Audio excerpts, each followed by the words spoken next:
available on Comcast Channels 6 and 22. Channel 6 is your channel. If you have an idea for a program, want to host your own talk show, or submit a film, we're here to get your content on television. On Channel 22, we bring you live and replay coverage of government meetings and other town updates. A third channel, Blue Hawk Media, is operated by SAU 16 and can be found on Channel 8, with all your school sports, events, and meetings.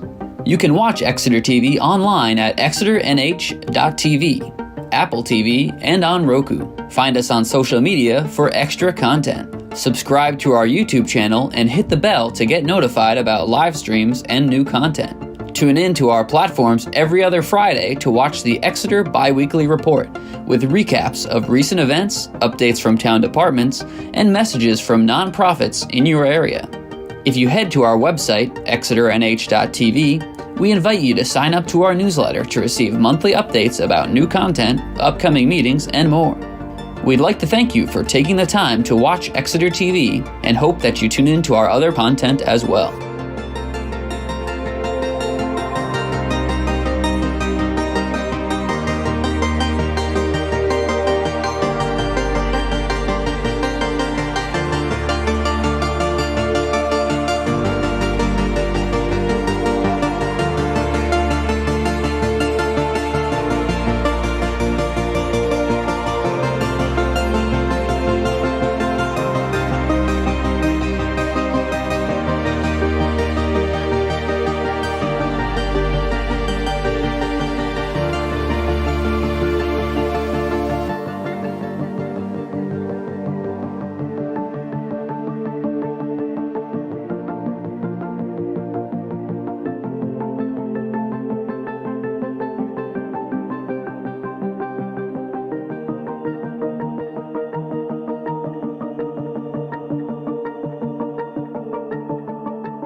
4th, February Conservation Commission. I'm Andrew Koff, I'm the chair.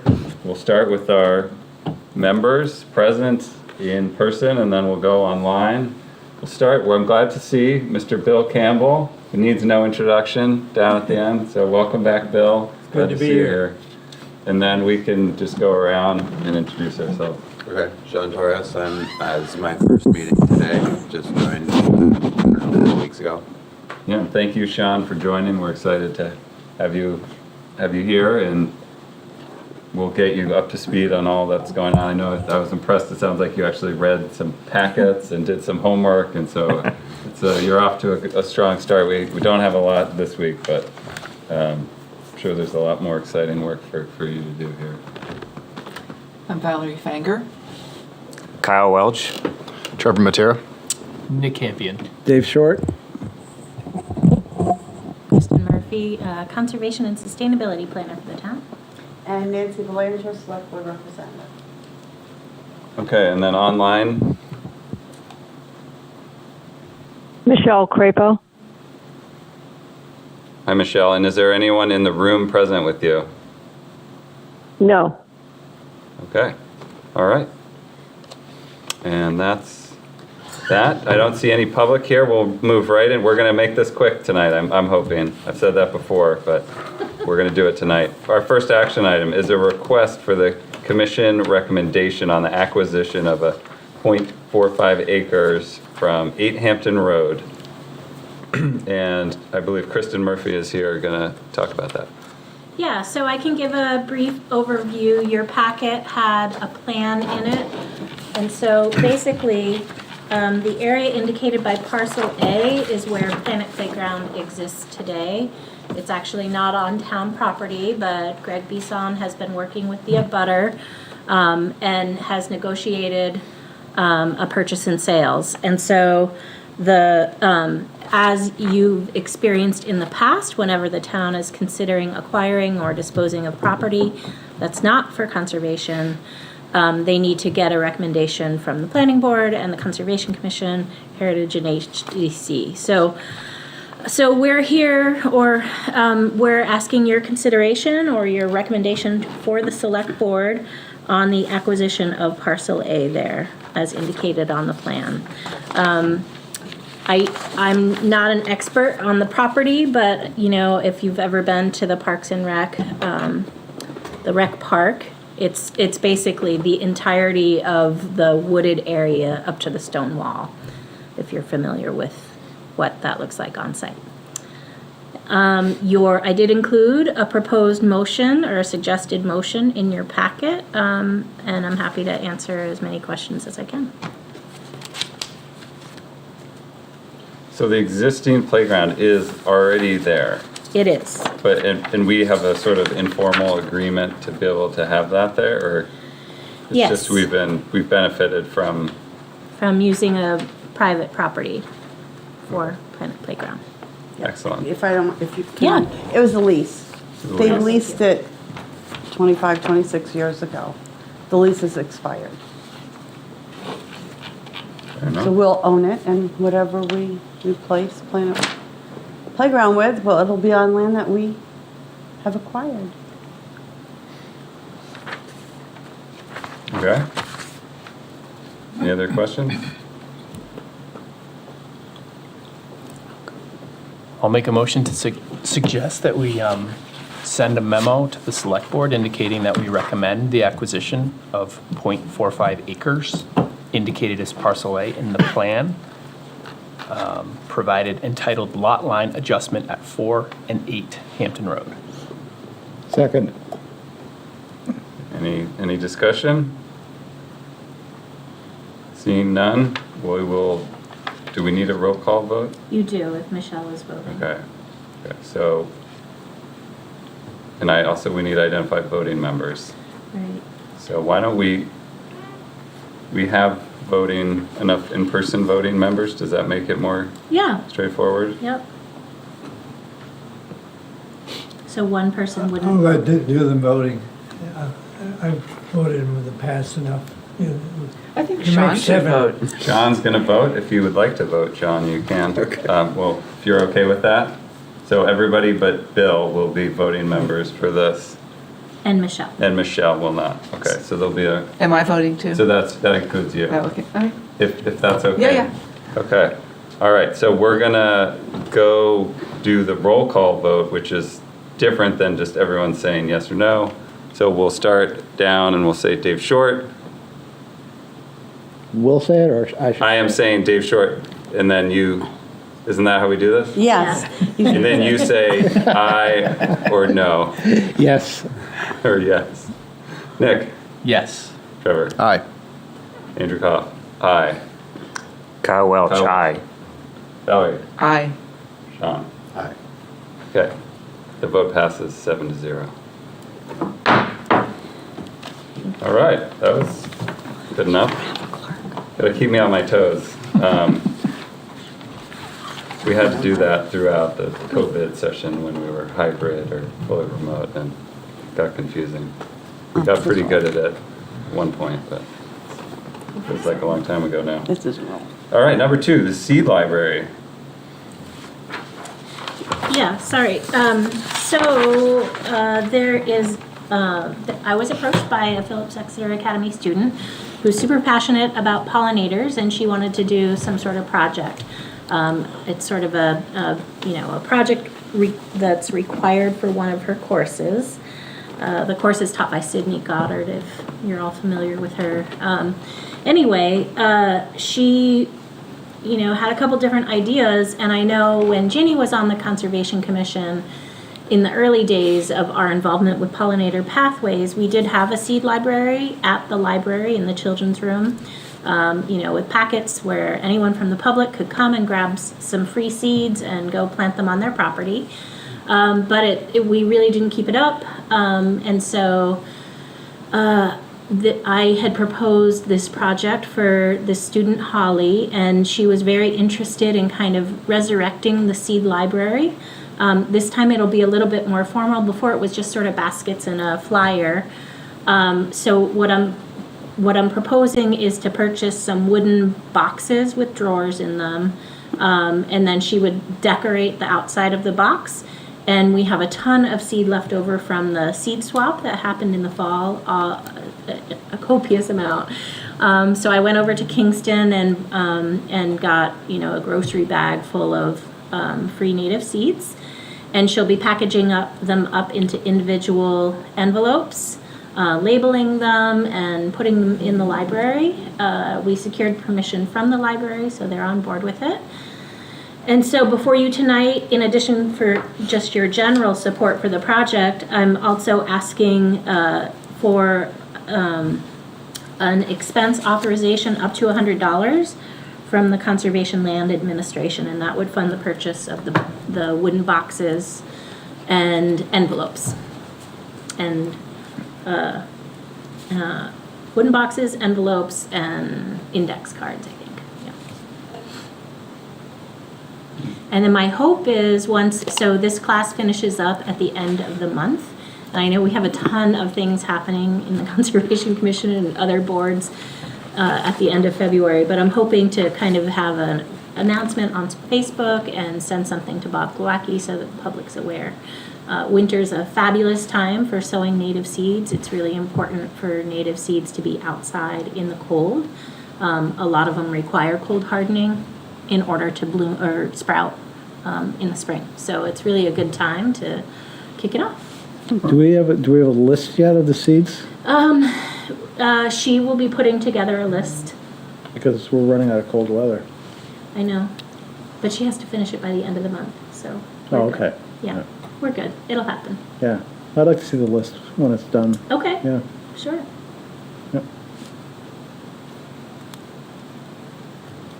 Make a motion to approve the expenditure of up to $100 from the Conservation Land Administration budget line for the purpose of building a native seed library. Second. Okay, any other comments? All right, we'll vote. Dave? Just to clarify, so since Michelle is not voting, you can just do a regular. Right, she's not a regular member, right? She's an alternate? Michelle? She is an alternate. Yep. Then you're okay. We're okay? Yeah, because you have all your regular members in the room. Okay. I believe you're okay. And if you I aren't, trust I will you. take full I responsibility. trust you. I was doing that I'll for get- you earlier. Yeah, no, and I knew that when I got the finger pointed at me, but yeah. Yeah, I was thinking she was a regular member, so I will confirm it, double check it, No, but we're I good. think we're okay. Okay. This is not a controversial item either. It's not, it's just good to follow the rules. Yes, it is. Yes. All right, so all those in favor say aye. Aye. All those opposed? None. The motion passes 7-0. Okay. Next, we have an Earth Day student contest. Yeah. So the Exeter Tree Committee has a great relationship with the elementary schools.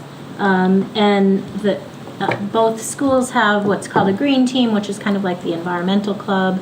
Can you turn the microphone? Okay, yep, sorry. Which is kind of like an environmental club. And the teachers and parents and students were interested in having some sort of Earth Day project.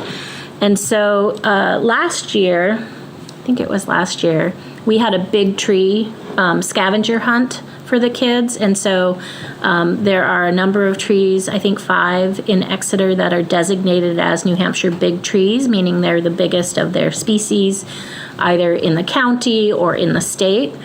If they're the biggest in the state, they're called a champion tree. And so what they had to do was go and, we gave them a map, so it was kind of like a navigation test.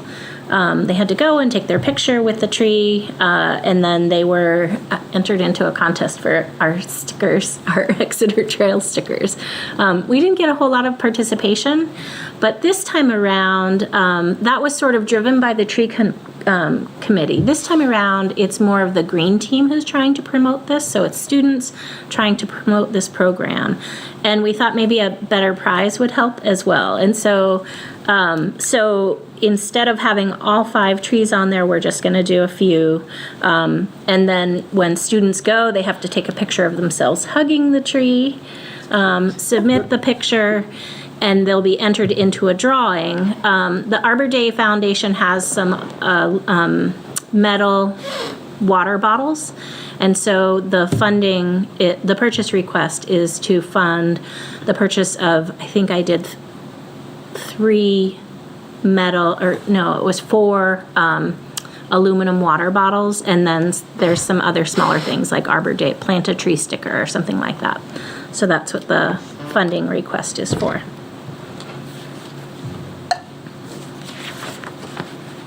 Well, that sounds fun. Yeah. Very cool. Yeah. I like that idea. Yeah, I think those are active groups, so that's great. Any comments on that? All right. I'll motion that we approve the expenditure of up to $150 from the Conservation Land Administration budget line for the purposes of ordering prizes for the student project. Second. Okay. All those in favor say aye. Aye. Aye. All those opposed? None. The motion passes 7-0.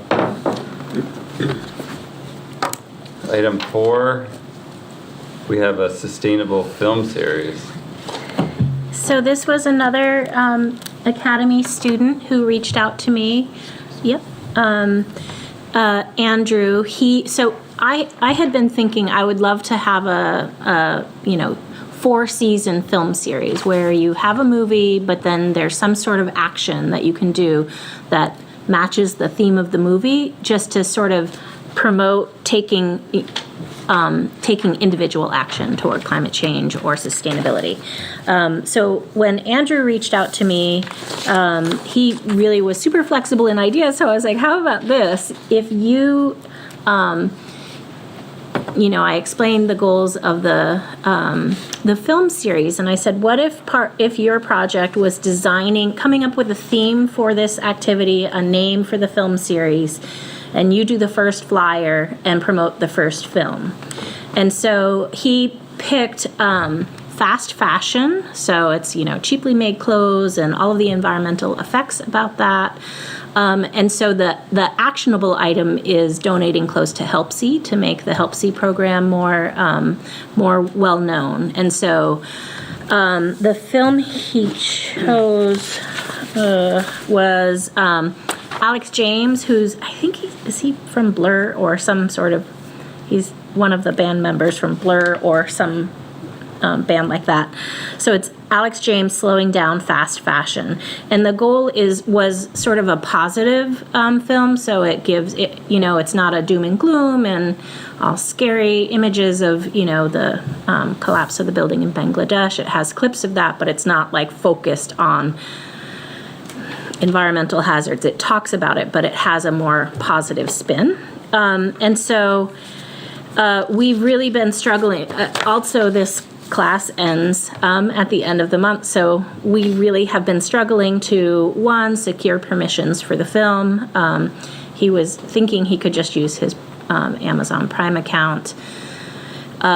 We needed to find a place that we could host the film, and we're kind of running out of weekends. And so just this afternoon we have a date, and it is February 24th from we're not sure exactly the time, but 9 to 11 or 9:30 to 11.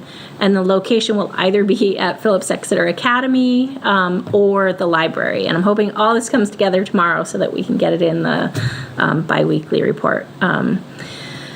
So I did include a purchase request in there. His program does not require any expenses.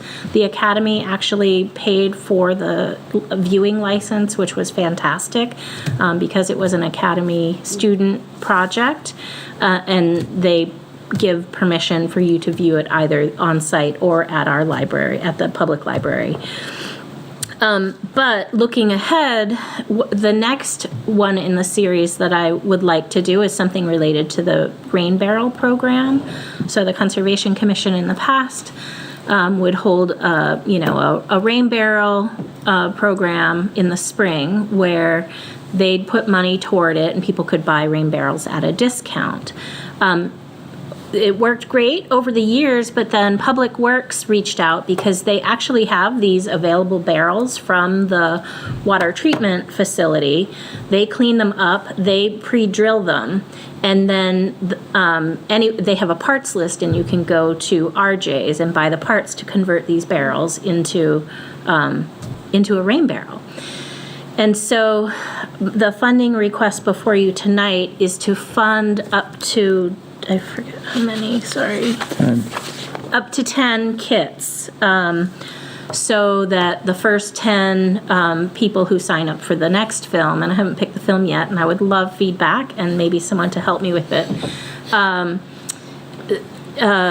would get a free rain barrel. Does that make sense? That was a lot of words and a lot of talking really fast. I guess that makes sense, but do these are people going to a film get a free rain barrel? Yeah. So if they want one or have a use for one, They could still always get, like, you mean beyond the 10? Or, oh, you're like, what if they don't want a rain barrel? right? Yeah. Because not everyone can. I guess I would just have the registration say, do you want to be entered into a raffle a drawing for a rain barrel or something like that. Yeah, good point. But we can work through it. We can work that. We're rock stars. Okay.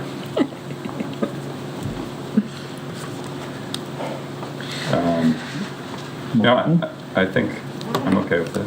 I think it's a good idea. Yeah, I think it's what you need to do. I don't know what other prizes or ways to promote the film festival, but I think it's a cool idea. Yeah, and we'll have time. I just wanted to be sure that we had the kits available and I had enough time for that. We'll have time in March to work through the logistics of what that film would be and what the event would be. And it's my hope that this film would be a Conservation Commission sort of sponsored film, you know. All right. And I know Bob Kowacki he did that other Alewife film series. Yep. Or film event. And I have been talking with Bob, and he offered, you know, there are some of his peer group from the filmmaking degree that he has, who now their films are published or whatever, so he can help get some films that way as well.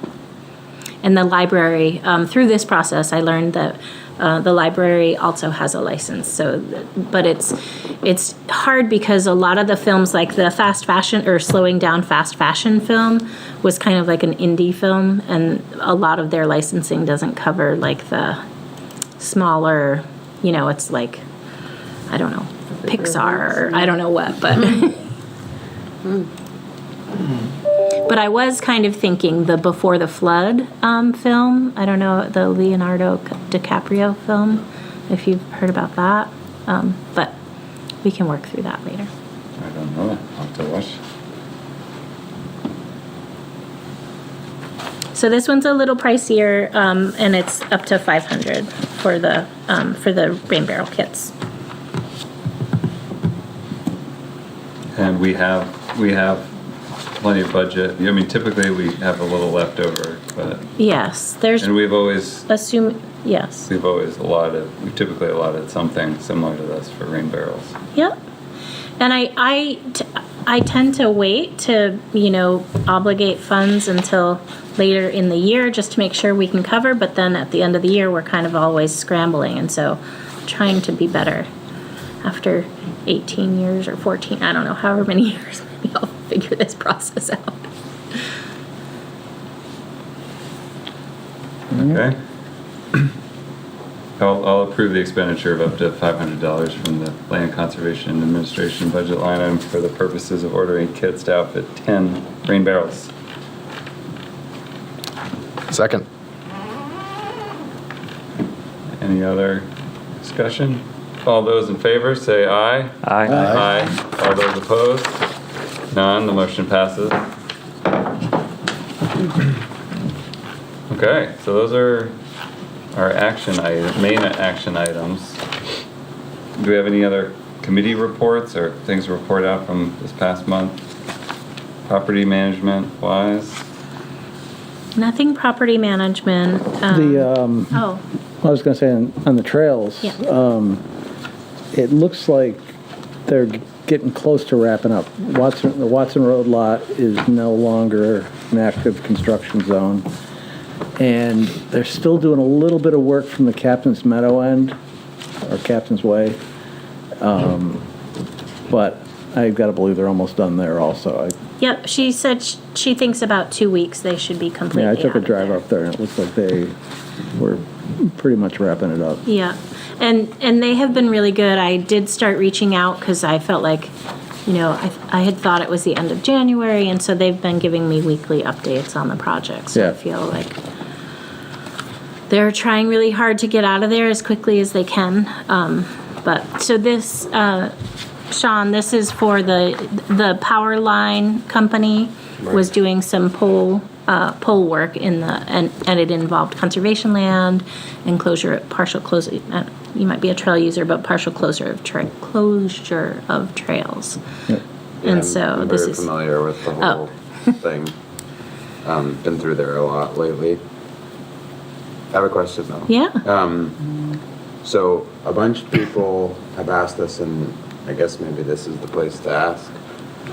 There's a very large amount of ballast that has been put in the power lines area for them to make the road ballast, right? And so I think some of the trail builders are wondering what's going to happen to all of that ballast. I mean, certainly a lot of it, I'm assuming, is going to get removed, but people also are wondering if some of it may get left or could get left. Yeah, so do you mean like the cobbly gravel in the Yeah. roadbed, yeah. Crushed rock. Well, Right. it's not some of it's gravel, but it's like actual road Bouldery. ballast. It's like probably that size of crushed stone. Yeah. So what their proposal was, to windrow, take the topsoil off and windrow it off to the side, and then lay that down, and then they would move the topsoil over. So the intent was to leave all of that there. Oh, They so the stone would be getting left. Yeah, it would I be see. left but buried. And so the reason that they presented for that was to have a stable maintenance road moving forward. So, yeah, Well, and that's the they're plan. also And gonna, they- they're also gonna be back in there because they've only done half to 2/3 of the poles. So Yeah, sooner or later, they're gonna be back in there. So right, it doesn't make sense to take the road up. yep. Yeah. And so we did, when they came before the Conservation Commission, there was a question as to why, can't you just do all of the poles? But they obviously are trying to balance, not burdening the ratepayers to do it all in one big chunk. And they try to be as efficient as they can. It does sort of feel like, oh, you're back again, but. Yeah, because they did it in was it 2019? 2015 or- oh, okay. Something, I don't Yeah. know when it was, but it was a few years ago, and now they're back again. Yeah. I will say, so I was kind of concerned the first time they came through with this approach of windrowing the soil and leaving I learned something today, thank you, Sean, but ballast on the. Well, I don't know if that's the right and then, term. oh, okay. That's what I would call it if it was like a railroad. Okay, yeah, so I was really impressed with how the site recovered. It was, I think, retaining that native soil is so important. They do also seed and mulch on top of it, but I just think retaining that soil made a huge difference. Because it makes sense, because it has the seed stock in it. There aren't stockpiles of gravel or other materials on site. Those are all being pulled away, I assume. Is that right? I haven't seen any They haven't. left, yeah. Yeah. I'm not aware of any stockpiled materials. So I guess it's here to stay. Is that good or bad or indifferent? The people who spoke to me are all people who have built and maintained those trails. I'm assuming, hopefully under the guidance of the Trails Committee. Most of the trails in there are quite old, so they're just looking for materials to shore up some of the rock work and stuff like that. Oh, This is okay. probably part of the question was asked, so that's why I'm asking, because I don't know Yeah. Right, there's deal. some of the more intensive rock work. Could this be a source area? Huh. I don't know. Well, there are definitely places where the previous trail no longer exists. So Yeah. I'm assuming it's okay to restore Yeah. where there used to be a trail to put a trail now. Yeah. Yeah, and then what does that look like? That may be worth talking about. Because it is sort of a highway, right now? Well, I think that if we don't do anything, then a trail will appear at some point, right? Like little gnomes tend to make those things happen. Well, it's gonna happen, yes. Right. Yeah. Well, just through use even. And we'd rather have one trail rather than sort of 5 braided trails. Right? If it's just people. So maybe it makes sense before, depending on what the weather does, if they wrap up in the 2 weeks like they think, maybe before the March Conservation Commission meeting, we have a site walk and kind of put eyes on it and we could put that on the agenda. Members from the public could come out and talk about it, and we can explain the plan, or do you want it less formal than that and it goes back where it was? We can just go out and lay it out as close to where it was before, and maybe shut down some of the more blown out sections that were to the side, especially to the southern side as you came out of Enchanted Forest, going up that grade. That was all blown out, and people had actually started to reroute around that. But I think a group of us could get together, with Toby and them, and maybe just some stakes and some flagging, go through and say, this is the new trail line. Yeah. Whatever. Yeah, there were some really wet sections before too, so it's an opportunity to kind of To avoid those again, yeah. avoid the low spots, yeah. Yeah. Yep. Yeah, so Kyle, Sean, we could talk and go out there, and it's not rocket science to put it back in there. Sounds good. So, Sounds good to me. Yeah. And I do think, going forward, it's going to take some monitoring out there, that it's a substantial change from what it was. There's a freshly, treated area that's been restored, just like any other part where we've had restoration take place. We're going to have to keep an eye on it, right, well, and also get an evaluation of how it's been restored, because knowing how little topsoil there is out there to begin with, I can't imagine that we're talking a foot of topsoil. Yeah. More likely we're talking about an inch or two. I mean, it seemed like there were some big piles, though. Oh, I think in sections you hit Yeah. that, but then there's other sections where it was just rubbly topsoil. And it'll just bear a little more inspection, see what we got when they're done. But I think it can be figured out. Does it make sense to go in before they're finished to because once they're gone, they're probably not coming back. I don't know if they're in. Well, they're done to the west of the swamp up to Watson now. That's closed off, so that's a done deal. I don't know if we would observe anything out there that we would want them to address. Well, there's the trail down from the Watson lot, Yeah. but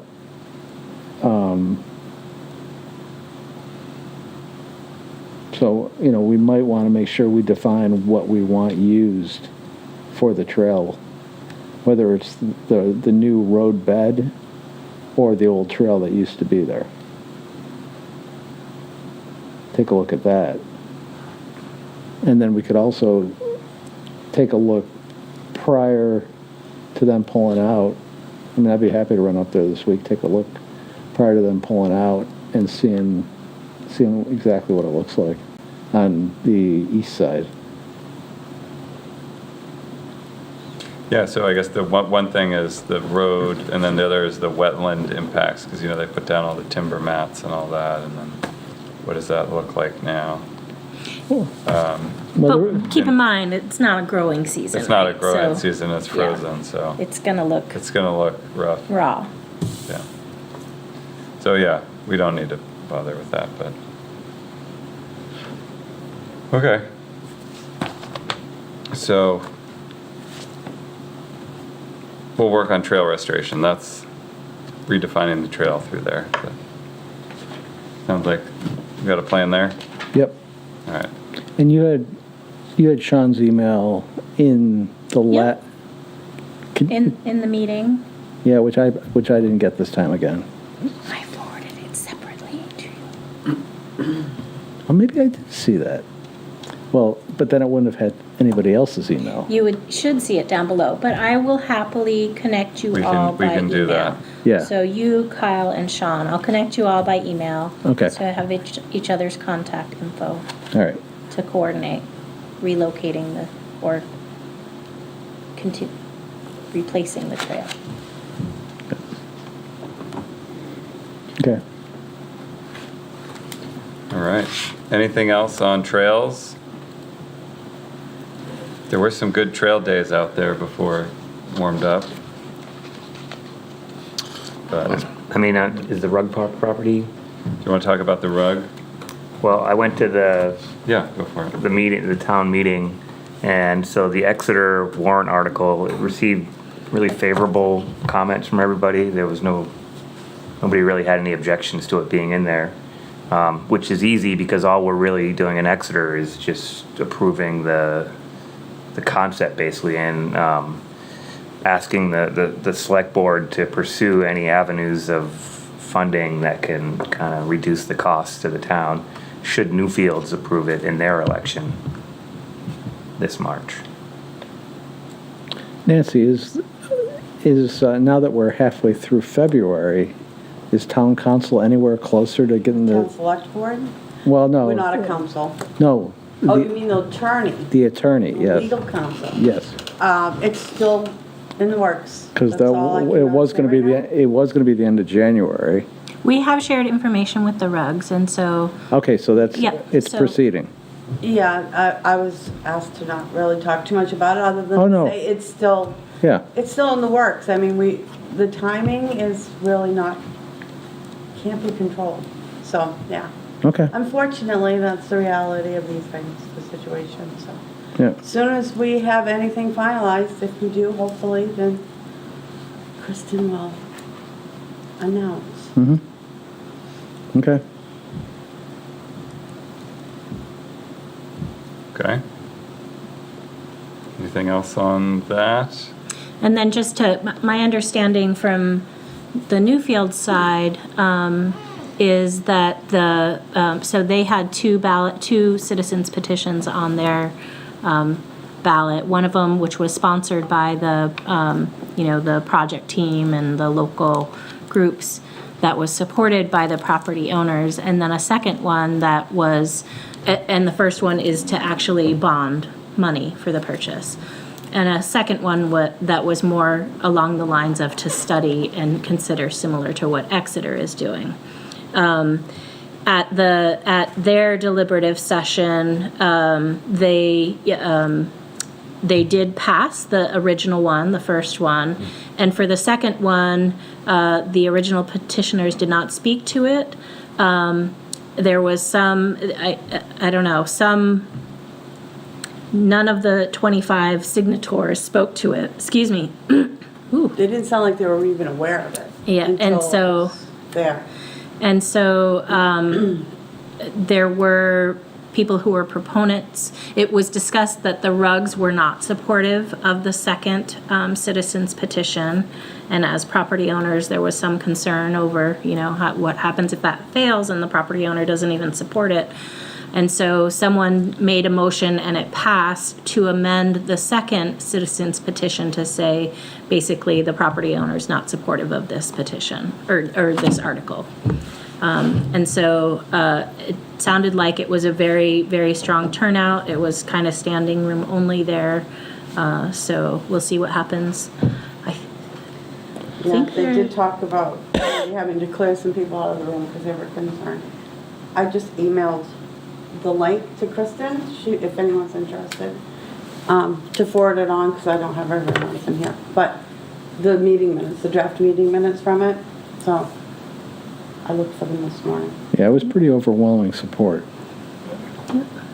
Yeah, I don't really think anything in the meeting minutes didn't reference anyone not speaking against it. I heard the number 170 to nothing.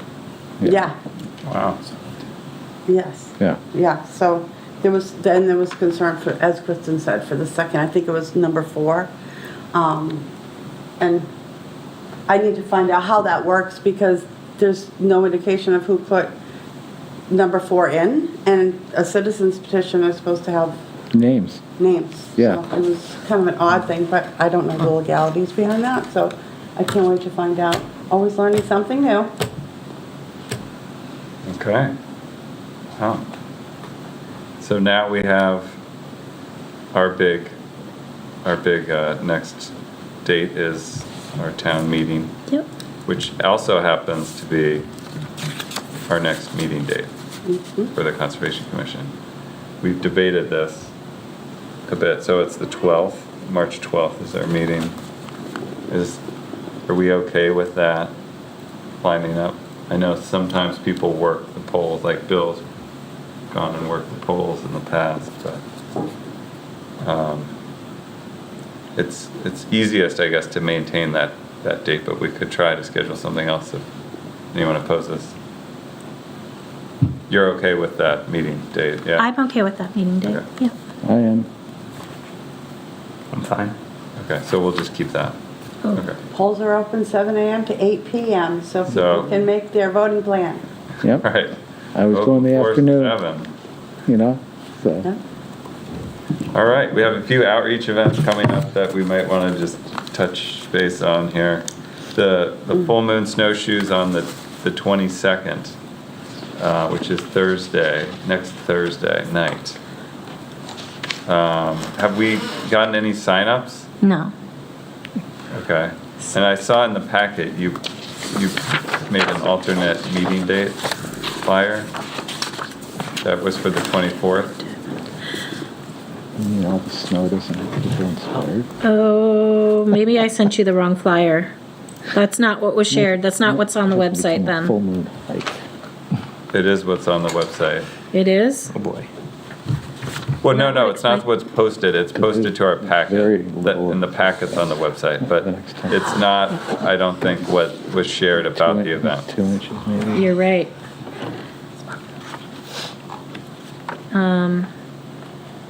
So Bear with me. you did post it to Oh, Facebook, so right? what's posted on the website as an event is correct. Yes. What I attached to your packet was the wrong flyer. Sorry about that. Yeah. I can delete that today. But it was shared on Facebook. I have a write-up for it to go into the biweekly report that comes out on Friday. So I'm hoping we'll get some signups, over the weekend. And I assume you do it snow or no snow? It's looking no snow right now. Yeah. So, but you still want to hold it? Yeah. Yeah. I think we can do it, no Okay. matter what the ground conditions, unless it's, Raining. yeah, too muddy, but. Okay. All right. This is the 22nd. Yeah. Rain and snow on Rain the and snow. 22nd. Well, they don't know yet. They thought it was gonna snow today. Yeah.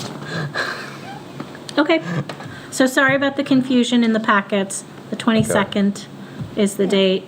And the flyer does say to register because the date may change due to trying to pick the best weather situation or something like that. I forget how I worded it. Yeah, it's weather dependent.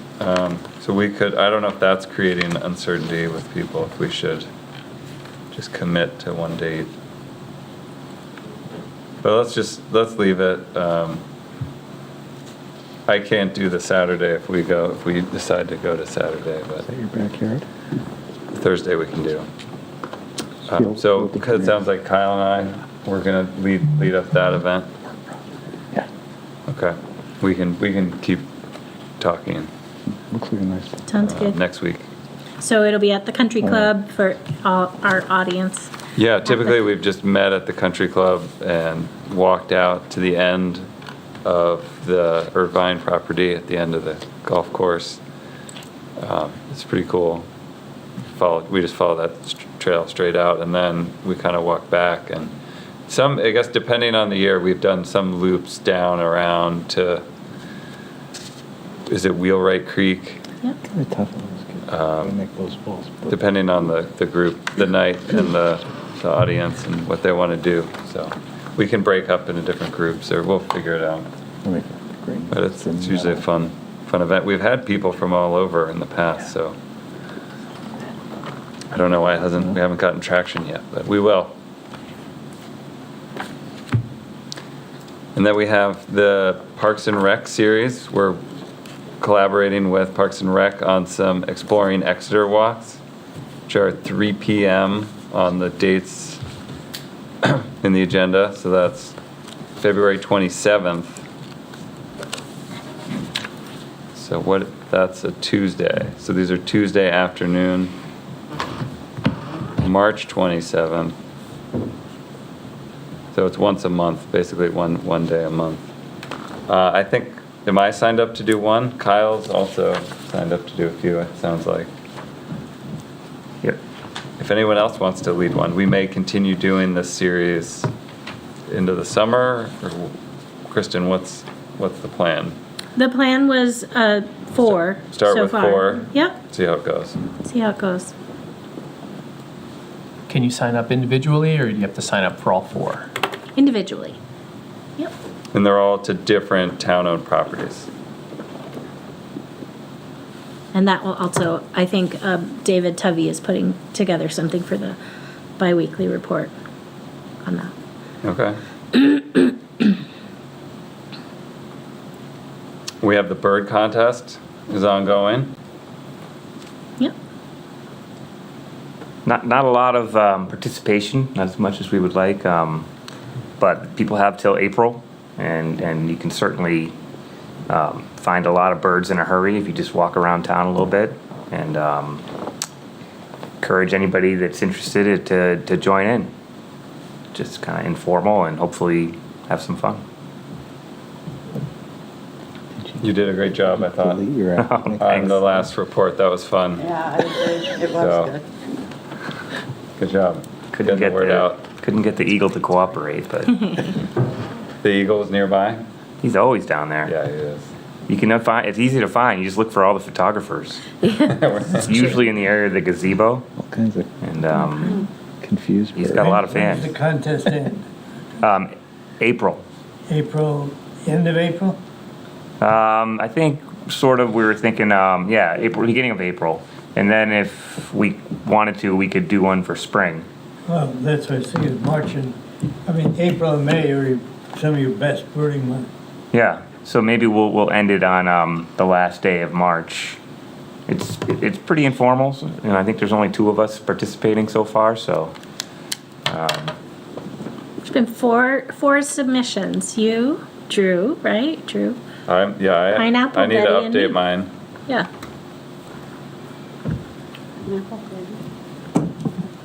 I have to update mine because I just got another hit. What was it?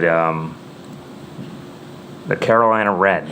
Love them. So kind of exciting. I'm literally I'm out for a run in the woods, and I'll hear something. I'm like, whoa, that's new. And so it is a little bit addictive, I think, and that you don't even realize, but it kind of trains you to hear the new. Where? I was like, oh, I think that's such and such or whatever. And anyways, it sucked me in, so hopefully it does for other people too.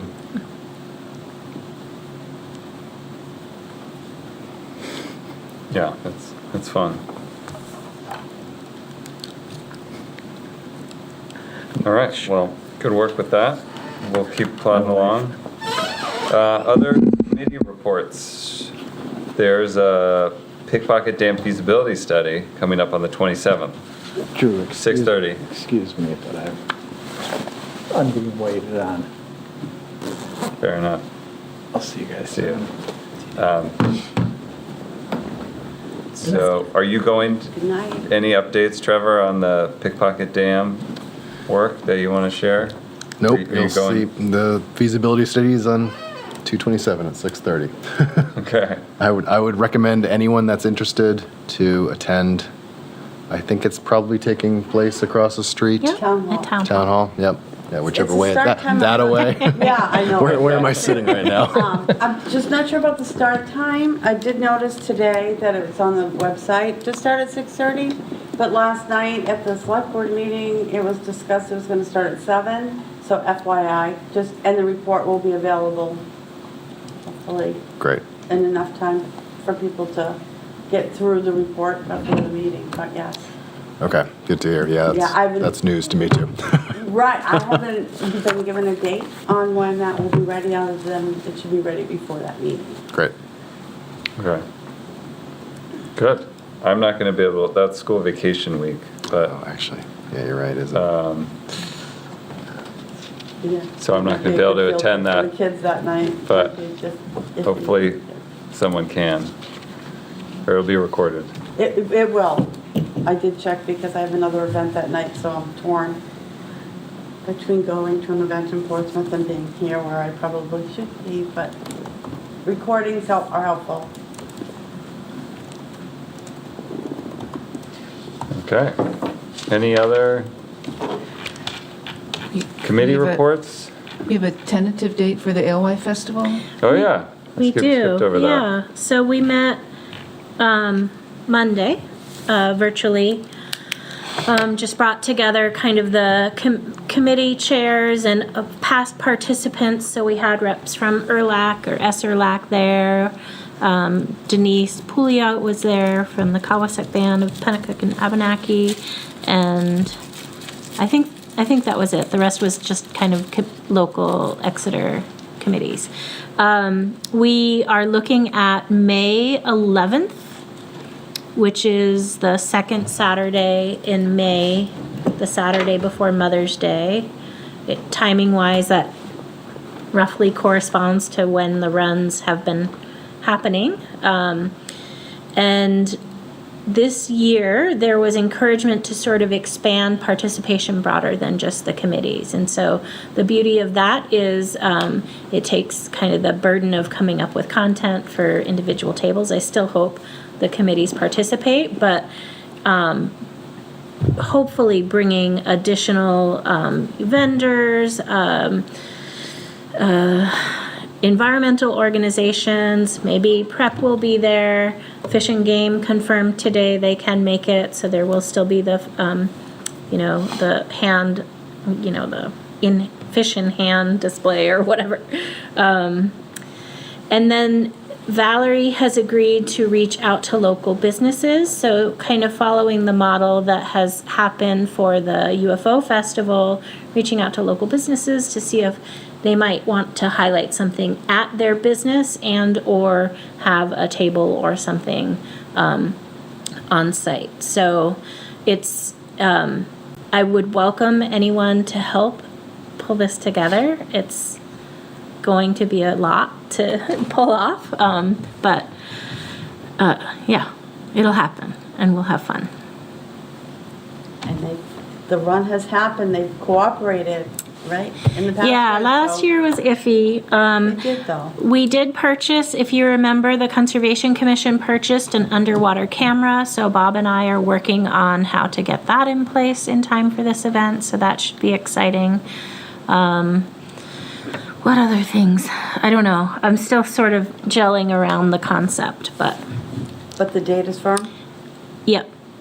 Kristen, maybe the rec department could have like someone on site, or I could volunteer too, to have their kayaks like available, that people could just take them out for an Yeah. hour or something like that. And So again, Eric also was interested in doing a kayak tour. His recommendation, maybe I'd welcome your feedback on this, Kyle, too, was even though we identified that there was a kayak tour on the flyer, the logistics of it, people maybe didn't understand. Like, you can drop your kayak down there and leave it and, lock it up and then go to the festival and then come back down or whatever. Or somehow have the logistics identified in the advertising. right, and it's new He that we pulled have the rec kayaks available. Those weren't available last Right. time, so. Right, he pulled the tide charts and he recommends a morning run, a morning tour, and then the festival afterwards. So if you're interested in participating again, I can connect the two of you. Sure. I reached out to Parks and Rec. It's a really busy time for them. They said they don't have staff that they could have help lead it, but they're willing to, open up the kayaks for Great. Well, I'm use. sure Eric and I could take care of that then. Okay. All right, so I'll connect you guys for planning. Cool. I'm sorry I didn't attend the meeting. That date is challenging for me. Oh, no. We're thinking it's in the afternoon now, because didn't we do mornings before? No, 10 to 1. 10 to 1. I may be able to help for part of it. I don't know if I can do the whole model this year. Let me think about that. Okay. 10 to 1. I can also reach out to, I don't know if you reached out to the coastal program or anyone else at DES. I'll reach out to see if we can get someone else from DES, because I remember they were interested, but I think it was too late last year and we didn't get them. Okay. But this might be enough lead up time. They could do something. Yeah. We're sort of sandwiched date-wise because the following Yeah. weekend is the team art and music, or music and art fest, or Art and Music Festival. And then the one before that, I think, is a race. So anything, you know, if we went 2 weeks past that, It's too we'll late. certainly miss the run, so Yeah. the Alewife run. Yeah, I think it's a great time for it, so I'll try and make something work. Okay. Great. And then I did have something related to that. So reaching out to Fish and Game to see if they were able to participate. Connor O'Donnell had an idea that he pitched.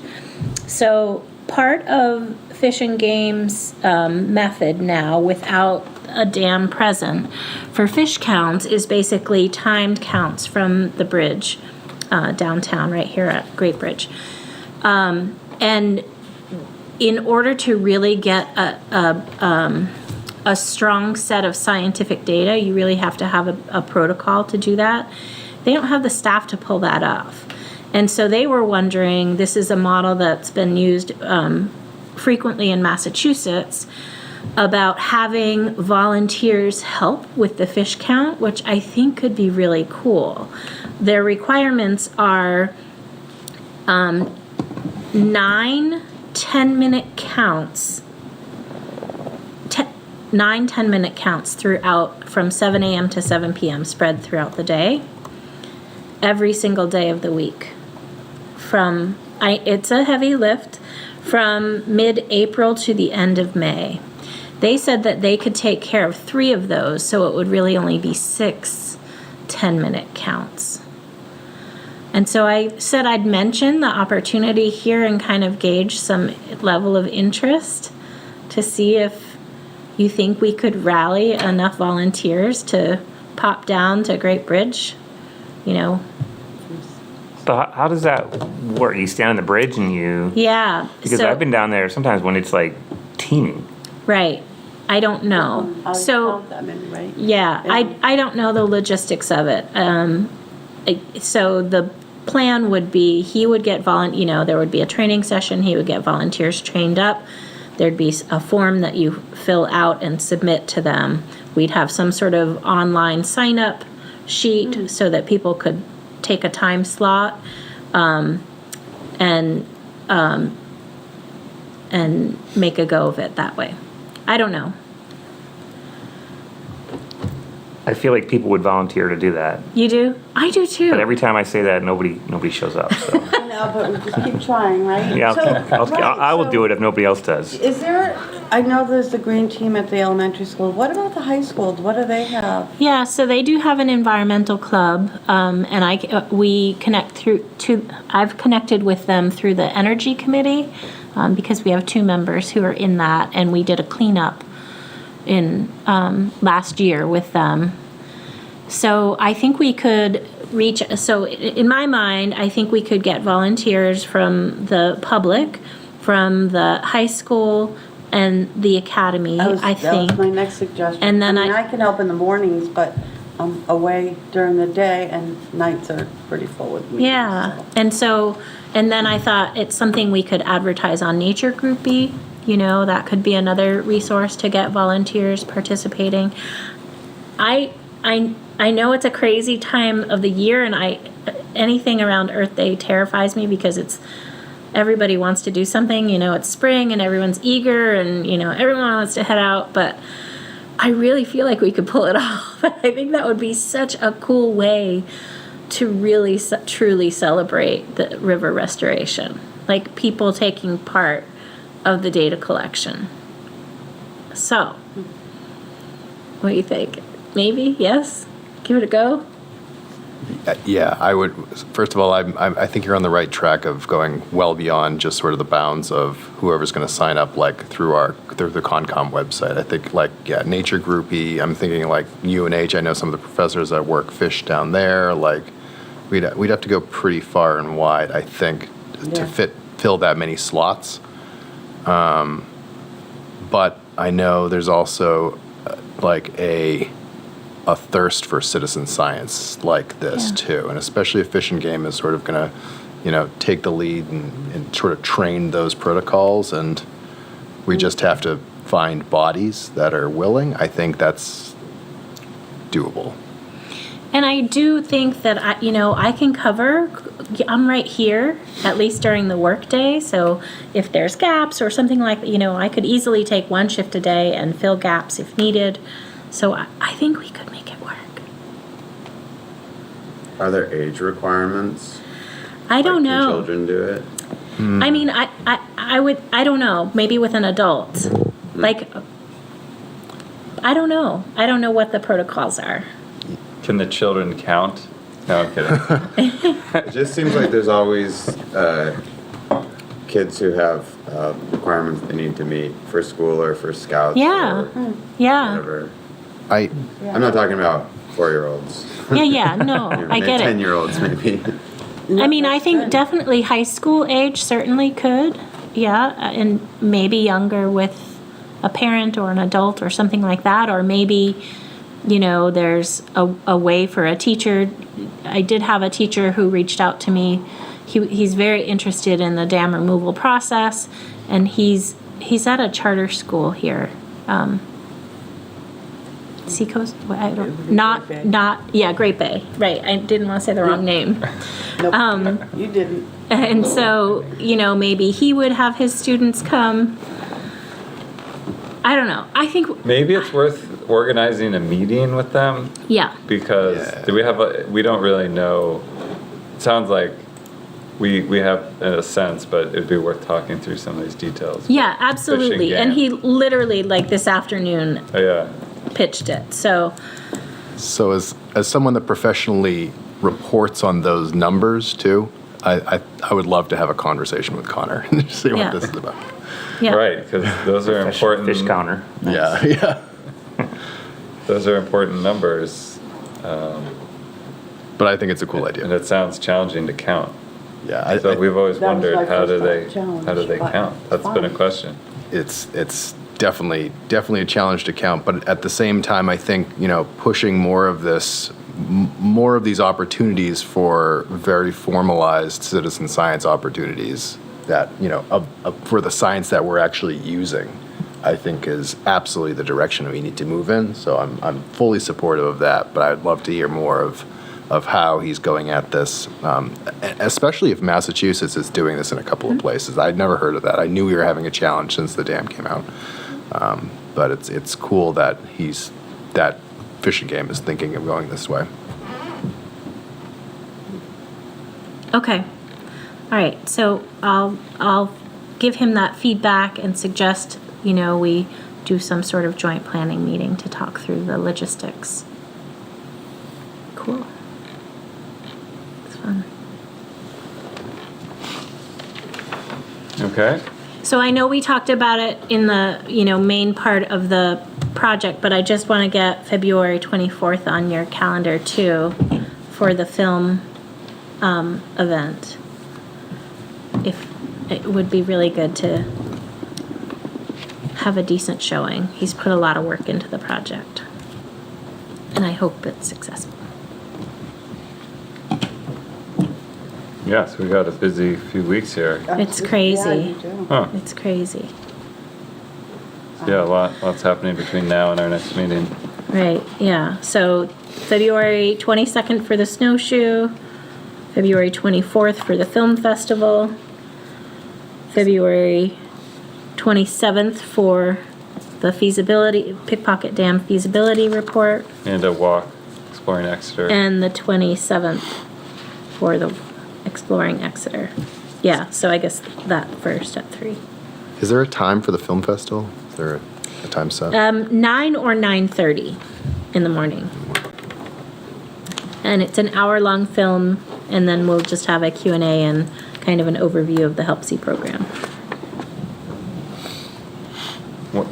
Why is it so early? That seems. That's when they could. do it. Because the Okay, I don't want to. logistics just dictated that. Logistics. Okay. Yeah.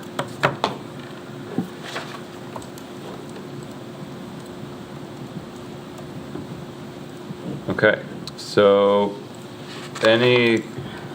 unless there's other things, can we review the minutes? I didn't find anything in my fairly quick read of them. Yeah, they looked good to me. All right, so I'll motion to approve the minutes as written. Second? If you weren't at the meeting, you don't need to vote here, you can abstain. You can abstain. Did you watch it? You don't have to abstain if you weren't here. You still can vote, even if Yeah. even if you weren't there. It's not a requirement, but if you, I'm just, Yeah, you got enough voting members, right? right, we only need 4 to pass, because our quorum is 7. So 4 is a majority. Okay, so where are we? We're gonna vote. All those in favor Aye. of passing the Aye. minutes, say aye. Aye. Aye. All those against, say no. Any abstentions? I'll abstain. Okay, so we had 1, 2 abstentions, and Bill. Nick, Sean, and Bill. Sean and Bill. Okay. So the motion passes. Then we're gonna keep the meeting date as is for next time. Do we have any other correspondence?